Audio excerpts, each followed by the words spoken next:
le chef d'état-major des armées s'est adressé au maire de France. J'exprime, au nom des Insoumis, un désaccord complet avec sa prise de parole comme avec son contenu. Ce n'est pas une polémique, c'est un rappel à l'ordre. En République, l'autorité militaire, comme toutes les autres comparables, est strictement subordonnée à l'autorité politique, à qui elle obéit pour le service du pays. En démocratie et en République, c'est au Parlement et au président et à nul autre de désigner l'ennemi et d'appeler au combat si celui-ci doit être engagé, pas au chef d'état-major des armées. Dans ce domaine, davantage que dans tout autre, chacun doit être à sa place pour pouvoir ensuite être chacun, le cas échéant, à son poste. Nous ne voulons pas de la guerre. Elle n'a rien d'inéluctable à cette heure. Et si elle devait avoir lieu, c'est parce que ceux qui en décident l'auraient voulu. Ou bien parce que la diplomatie aurait échoué. Personne, à cette heure, ne peut prononcer cet échec. Sinon, les autorités qui en ont la charge. Le général Mandon a tenu un discours fondé sur des évaluations et pronostics excessivement alarmistes. Ils n'ont aucune validation officielle de la part des autorités qui peuvent les formuler, et elles seules.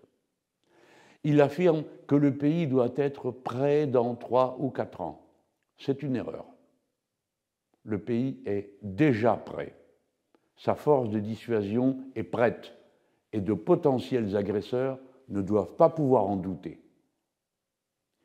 Le général dit qu'il faudrait accepter le risque de perdre des enfants, de souffrir économiquement. C'est une erreur.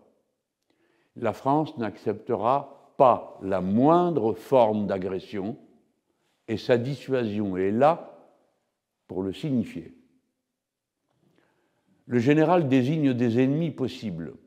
Encore une erreur.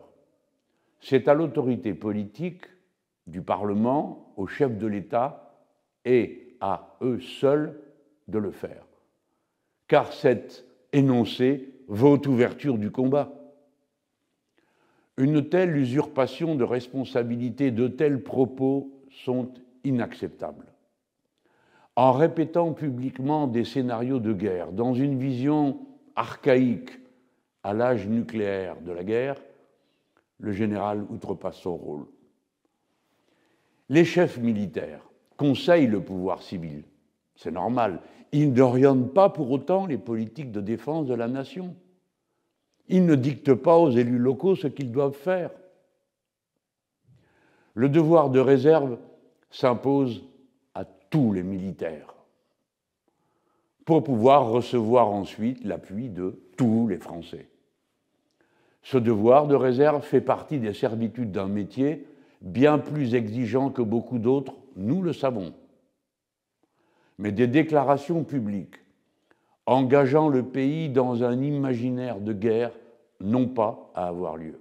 La France insoumise demande au président de la République, seul chef des armées, de rappeler à l'ordre le général Mandon. Nous demandons au président de la République de réaffirmer que les orientations stratégiques de la France relèvent exclusivement du débat politique et des autorités civiles qui sont placées sous le contrôle du Parlement. Nous lui demandons de rappeler que la France ne veut pas de guerre. Je conclus en vous disant qu'aucune guerre n'est jamais inéluctable et qu'il ne sert à rien d'en effrayer les Français tant que l'on fera tout pour épargner à l'humanité l'épreuve nucléaire que la guerre contient à notre époque et dont on ne peut abuser des alarmes.